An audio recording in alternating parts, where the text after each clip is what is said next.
हम रहे ना रहे, शब्द तो अविनाशी है। पकड़ लो, चिंता, शोक, भय, दुख, विषाद, जन्म, मृत्यु, इससे मुक्त होने का एकमात्र उपाय अध्यात्म मार्ग है, दूसरा नहीं है। आनंदित होने के लिए, परम सुखी होने के लिए, चिंता, भय, शोक, जन्म, मृत्यु मिटाने के लिए एकमात्र अध्यात्म मार्ग है, अध्यात्म मार्ग। इसी में आत्यंतिक सुख है। आत्यंतिक सुख कहते हैं जहां बिल्कुल दुख नहीं है, जहां ये लौकिक ना दुख है ना सुख है, अखंड आनंद। बहुत ध्यान देने योग्य बात है। हमारे बंधन और मोक्ष का कारण क्या है? मन। तो दोनों बंधन और मोक्ष का कारण मन है, तो हम कैसे जाने कि कौन सा मन बंधन का कारण है, कौन सा मन मोक्ष का कारण है?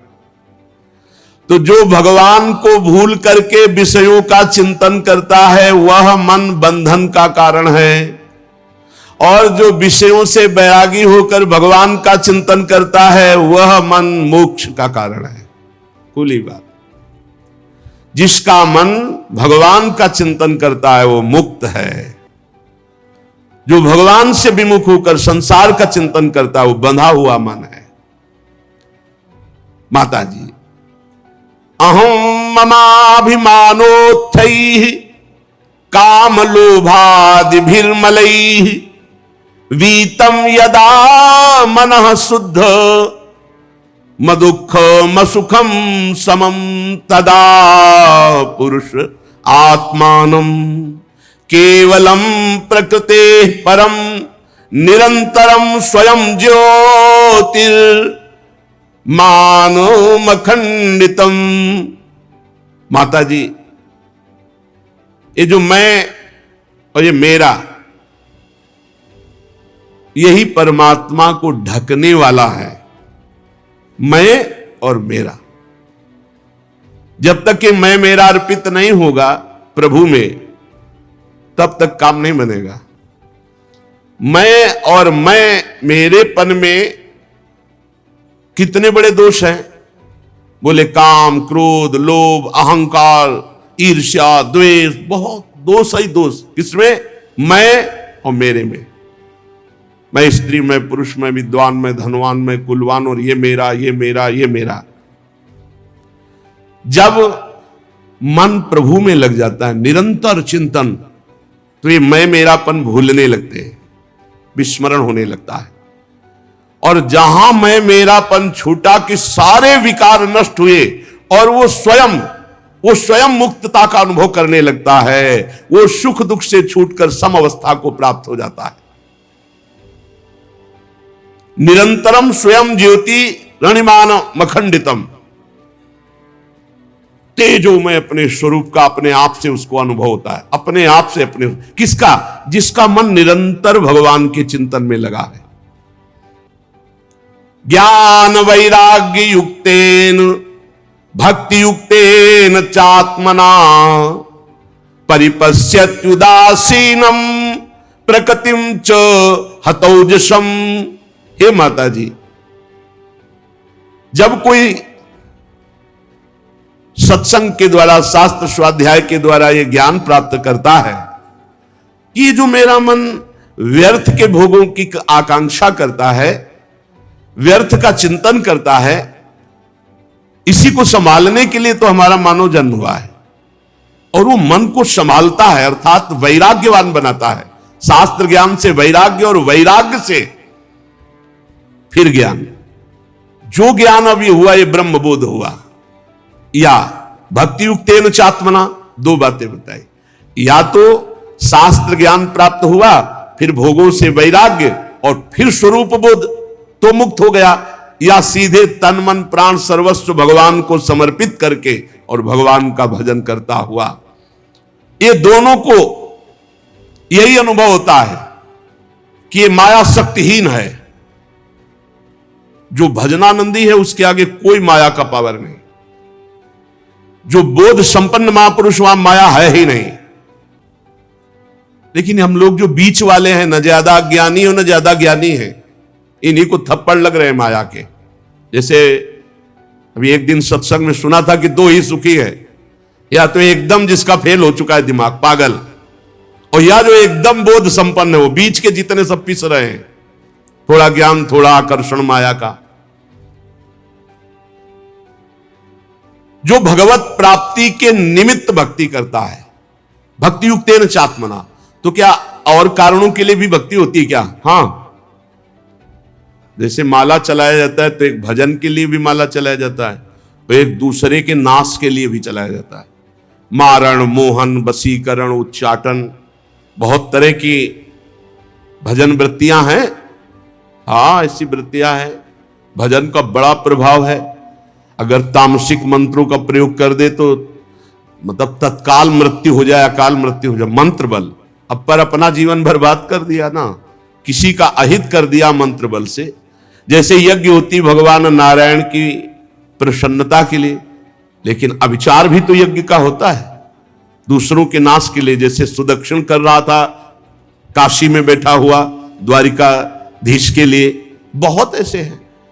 जो भक्ति केवल भगवत प्राप्ति के लिए होती है, उसी का यहां भाव वर्णन कर रहे हैं कि या तो ज्ञान और ज्ञान से वैराग्य और वैराग्य से बोध, और या फिर सर्वात्म भाव से भगवान में समर्पित होकर श्री हरि की प्राप्ति के लिए भक्ति। भजन केवल भगवत प्राप्ति के लिए, ना संकट निवृत्ति के लिए, ना अर्थ प्राप्ति के लिए, ना किसी को दुख देने के लिए। ये बड़े बड़े साधकों में चूक हो जाती कि अपने भजन का प्रयोग दूसरे के अनिष्ट करने में कर देते। जैसे हमारे मन के प्रतिकूल आप चले तो जबान से तो नहीं बोले, बहुत संभाल लिए, शरीर से भी आपको पीड़ा नहीं पहुंचाई, लेकिन भजन करते हो मन से सोच, हो गया प्रयोग, हो गया, क्योंकि पावर है, भजन है। वो भजन जाकर के उससे नष्ट करेगा, उसको पीड़ा पहुंचाएगा, उसको बाधा पहुंचा देगा, क्योंकि भजन बल है। क्या भजन बल का प्रयोग जो आपने किया तो उससे वो सुधर जाएगा क्या? उसको दंड भले दे दिया तुमने, लेकिन तुम्हारा पतन हो गया ना। अब आगे भजन में रुचि होगी और भजन का दुरुपयोग किया, इसलिए इस कर्म का फल तुम्हें मिलेगा। भजन का दुरुपयोग किया, इस कर्म का फल तुम्हें मिलेगा। अशांति, बंधन, बहुत संभल कर। इसलिए मन से भी किसी का मंगल न चाहे। प्रभु चाहे कृपा करे, चाहे शासन करे हमारे ऊपर या आपके ऊपर, हमारा अधिकार नहीं, हम दास हैं। हमारा अधिकार आप पर कृपा करना नहीं और दंड देना नहीं, हमारे स्वामी के। हम तो बिके हुए दास हैं। स्वामी चाहे अनुग्रह करे या चाहे निग्रह करे, दंड दे या कृपा करे, स्वामी अपने मंत्र बल से नहीं। इसीलिए आप देखो ब्रजमंडल के जितने सिद्ध महापुरुष मिलेंगे सब बड़े दैन्य मिलेंगे। नीच से नीच पुरुष अपमान कर दे मुस्कुरा के सह जाएंगे। कभी दंड देने की भावना, कभी शासन, कभी चमत्कार। देखो उस महात्मा को सताया, उसका नाश होगा, ऐसा नहीं होगा। हो सकता है उसका और मंगल होना शुरू हो जाए। यही तो हमारे प्रेमी जनों करत जे अनुसहन निंदक तीनों पे अनुग्रह कियो। भक्ति का प्रयोग केवल श्री भगवान के लिए हो, अन्य के लिए ना हो। कई बार ऐसा होता है, कोई घबराहट से कोई संकट की परिस्थिति आती तो लगता है भगवान जो हमने आज पाठ किया वो आपको समर्पित है। देखो अज्ञान, और अभी तक तो समर्पित नहीं था क्या, और इससे वो संकट दूर हो जाए। आप नहीं समझते, ऐसा ना करो। हम आपके हैं, बस इसके ब्याज में सब संकट निवृत्ति होगी, इसी के ब्याज में आपकी व्यवस्था होगी, मूल तो भगवत प्राप्ति होगी। ये बात समझिए आप। हे प्रभु, मन वचन कर्म से परिवार सहित समाज सहित हम आपके हैं, जितना हमें सेवा मिली। अब इस समर्पण के ब्याज से या तो आपका पालन पोषण होगा, संकटों की निवृत्ति होगी और मूल होगी भगवत प्राप्ति। और अगर आप ये छोटे मोटे साधनों को लक्ष्य करके बोलेंगे कि आज चतुरासी जी का पाठ किया, वो आपको समर्पित करते हैं, अमुक कार्य हो जाए, तो कार्य की तुलना के अनुसार जब आपका जब पाठ होगा तो हो तो जाएगा, पर वो भगवत प्राप्ति वाली बात नहीं रह गई। सकामता इसलिए बहुत सावधानी पूर्वक त्याग करनी है। जब हमारे अंदर कोई काम ना आवे तो तत्काल सोचना है कि हमारी जिम्मेवारी तो भगवान की है। योगक्षेमम भाम्यम, तो मेरा साधन कहां हुआ? ये जो साधन है तो प्रभु के लिए, मैं तो बिका हुआ दास हूं, मेरा तो कुछ नहीं, मेरे तो सिर्फ प्रभु है। बढ़िया उत्तम भक्ति जागृत हो जाएगी। पर हमें लगता है कि कहीं ना कहीं हमसे ऐसी चूक होती रहती है। अनुग्रह और निग्रह ये दोनों भक्त के अंदर नहीं होते। कृपा करना या दंड देना ये नहीं होता, ये स्वामी के ऊपर होता है। वो स्वामी की तरफ देखता है। चाहे हमें कृपा करो दंड दो, या जो हमारे साथ प्रतिकूल व्यवहार कर रहा है उस पर कृपा करो या दंड दो, स्वामी के ऊपर की बात। हम तो बिके हुए दास हैं। ऐसे भक्ति बढ़ती है। अगर अपने स्वयं निर्णय करने लगे, अनुग्रह और निग्रह, कृपा और दंड देने लगे, तो दासत्व भाव नहीं रहा, आपकी भक्ति में फर्क पड़ गया। और ज्ञानी तो ऐसा कर ही नहीं सकता, क्योंकि उस सबको अपनी आत्मा मानता है। तो वो कैसे किसी पर कृपा या दंड का, करुणा और मैत्री ये नहीं, कृपा और दंड देना ये ज्ञानी में नहीं, क्योंकि द्वैत है ही नहीं। और भक्त में इसलिए नहीं कि वो बिका हुआ है भगवान के, दोनों में ये बात नहीं होती। तब उसके सामने मंगलमय मार्ग प्रकाशित होता है भगवत प्राप्ति का। विवेकी जन बहुत ध्यान देने, बहुत अमृतमय प्रसंग है। विवेकी जन, महापुरुष जन कहते हैं कि संग या आसक्ति यही दुर्गति प्रदान करती है। संग या आसक्ति ये आत्मा का अच्छेद्य बंधन है। बहुत सूक्ष्म विषय है, साधारण लोग साधारण भाव में ना ले जाएं। पूरा जीवन जब व्यतीत होता है वैराग्य से, फिर कोई थोड़ा भी प्यार करता है तो चिंगारी की तरह कहीं ना कहीं कुछ बकाया रहता है। लगता है मेरा कोई है। बस समझ लीजिए कि ये वो है जो पूरे जीवन के परिणाम में गुणा लगा देने वाला है। बहुत समझ लेना, अगर समझ पाओ ना समझ पाओ तो भगवान कृपा करेंगे, आगे समझा देंगे। जैसे चक्रवर्ती सम्राट ऋषभदेव भगवान के पुत्र, पुत्र पुत्रियां, राजरानी, वैभव, सुख, भोग सब छोड़ा भगवान के लिए। बहुत काल तक गंडकी नदी के किनारे भजन किया। थोड़ा हिरन के बच्चे में, और वो कोमल कोमल सींगों से ऐसे खुजलाता ना, तो जैसे राजकुमार गोद में हो ऐसे हिरन के बच्चे को लेकर छाती से लगाते, और वत्स तेरा मंगल हो। मतलब छुपा हुआ राग पुत्र पुत्री और परिवार का पूरा हिरन पे आ गया। और अगला जन्म हिरन का हो गया। पूरे जीवन में हमारे प्रिय शब्द केवल भगवान के लिए रहे। जीवन में मैं और मेरा ना आने पावे। मैं ना, मेरा ना, मैं नहीं, मेरा नहीं, ये दो शब्द रहे। बहुत कठिन है। मैं नहीं और मेरा नहीं, ये बस आराम से समझना है। यही हमारा बंधन है। लेकिन यही जब संग या आसक्ति संत महापुरुषों के प्रति हो जाती तो मोक्ष का खुला द्वार हो जाता है। आसक्ति संत महापुरुषों से, मेरे प्राण, मेरे जीवन धन, मेरे सर्वस्व। जैसे एक कामी पुरुष कामिनी में आसक्त, ऐसे गुरुदेव में आसक्त, ऐसे संत में आसक्त। यहां भगवान कपिल देव जी कह रहे हैं, प्रसंग मजरम पास्मात्मनः कवयो विदुः शैव साधु सुकृतो मोक्ष द्वारम अपावृतम। ये संग या आसक्ति यही बंधन का कारण है। और यही संग या आसक्ति जब संत महात्मा से हो जाती है तो मोक्ष का खुला हुआ द्वार। लेकिन हमने देखा संत से आसक्ति नहीं होती, संत से अपनी वासना पूर्ति की आसक्ति होती है। संत से आसक्ति यहां जो कही जा रही उसको ऐसा ना मान लिया जाए जैसे कि भाई संत से प्यार कर रहे हो या संत से सुख लेने की वृत्ति से प्यार कर रहे हो। वैभव, आशीर्वाद, वासना की पूर्ति, संत से प्यार मतलब उनकी आज्ञा पर चलना, मतलब उनके हुक्म पे प्राण त्याग देना, बहुत बड़ी बात है। संत महात्मा में आसक्ति हो जाना, आसक्ति हो जाना बहुत बड़ी बात है। कभी भी किसी भी शरीर विपरीत आकर्षण पर एकांत में संभाषण, मिलना जुलना, बातचीत बिल्कुल नहीं। हमारी बात मान लेना, नहीं जिंदगी में पछताओगे। संतों से उनके अनुभव सुने जाते हैं। यह आसक्ति केवल संत महापुरुषों से। अब बहुत बड़ी बात कह दी कपिल भगवान ने कि सीधा मोक्ष द्वार है, अगर संतों से आसक्ति हो गई तो मुक्त हो गए। अब वो संत कैसे हो जिनसे आसक्ति भगवत प्राप्ति करा देगी, तो आगे वर्णन कर रहे हैं। तितिक्षवः कारुणिकाः सुहृदः सर्वदेहिनां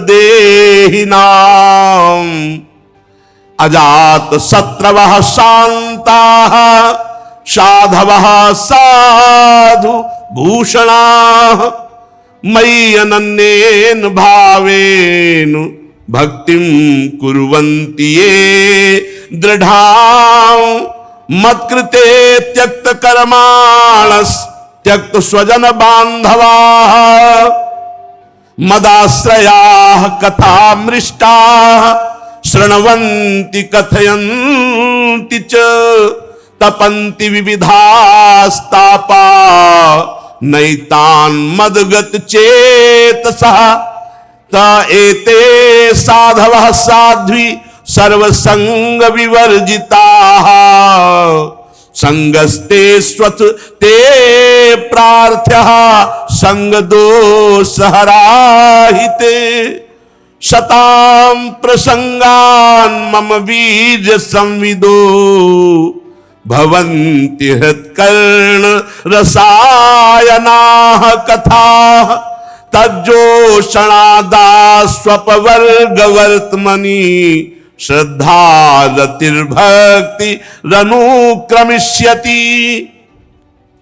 पहला लक्षण जो सहनशील हैं साधवा, कैसे बोले तितिक्षवा, जो बहुत सहनशील हैं। संत की पहचान जिनकी आसक्ति मात्र से भगवत प्राप्ति हो जाएगी, जो सहनशील हैं। कई संतों को देखा,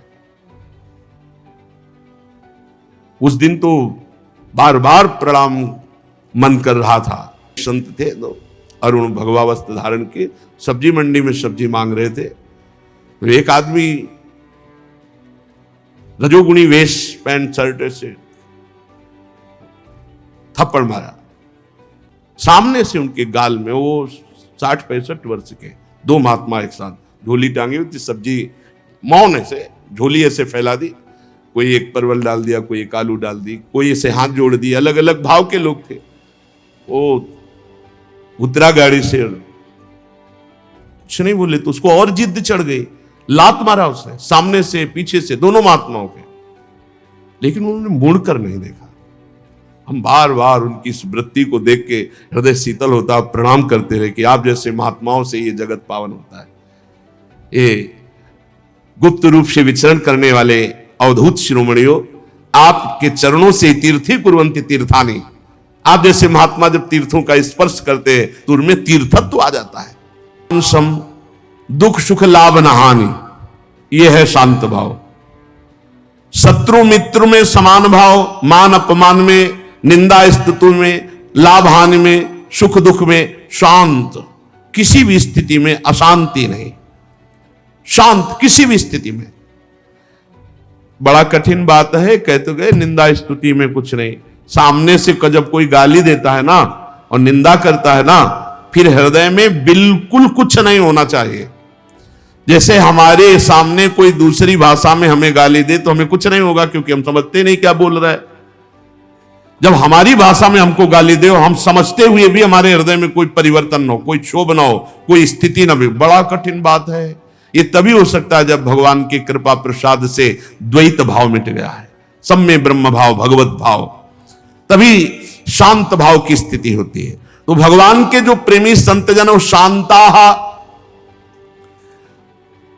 और कह रहे कि साधवा साधु भूषणा, साधु का एक स्वभाव होता है जो बहुत सरल होता, छल कपट नहीं होता। पर छल कपटी लोग उनके स्वभाव को कपट ही समझेंगे। उनका सरल स्वभाव, न मन कुटिलाई, कुटिलता नहीं होती, सरल स्वभाव होता है। साधवा साधु भूषणा, सरल स्वभाव और दूसरों का सम्मान करना, यह संतों में स्वाभाविक स्थिति होती है। सहनशील, दयालु, समस्त देहधारियों के अकारण हितैषी, किसी के प्रति शत्रुभाव न रहना, शांत स्वभाव, सरल स्वभाव, दूसरों का सम्मान देने का स्वभाव। और खास बात, मई अनन्य भावेन भक्तिम कुर्वन्ति ये दृणाम, जो मेरे में अनन्य होते हैं, स्वप्न में भी किसी और की आशा नहीं, एकमात्र प्रभु की। प्रभु से एक प्रार्थना किया जाए, नित्य तो बहुत जल्दी लाभ मिलेगा। हे प्रभु, मन वचन कर्म से मैं आपका सेवक हूं, अब मेरे मन और इंद्रियां आपके विपरीत जा रहे हैं, तो नाथ आप हमें ऐसी सामर्थ्य दो कि मेरा मन मेरी इंद्रियां आपकी तरफ जाए। वे सोचे कि सबको मरना है और प्रलय होगी, सब नाश ही होना है, तो लगता है जल्दी करो भगवत प्राप्ति कर लो। और जब ये बात भूल जाते हैं मरना, तो लगता है ये भी भोग भोग लो, ये भी भोग भोग लो। भगवान कह रहे मेरी सृष्टि आदि लीलाओं का चिंतन करने से लोक परलोक के भोगों से बैराग होता है कि सब जलेगा। जब भगवान संकर्षण के मुख से विषैली अग्नि निकलेगी और 12 सूर्य, तो आग ही लग जाएगी, 100 वर्ष तक सब भस्म होगा, या उसके पहले ही भगवत प्राप्ति कर लो। मतलब भयंकर कलयुग आगे और आएगा, फिर और बड़ा अत्याचार, उसके पहले भगवत प्राप्ति कर लो। एक परार्ध बीत गया है, दूसरा परार्ध चल रहा है, महाप्रलय। जब ये परार्ध पूरा हो जाएगा तो महाप्रलय होगी, ये उसके पहले इसी जन्म में भगवत प्राप्ति कर लो, नाम जप लो।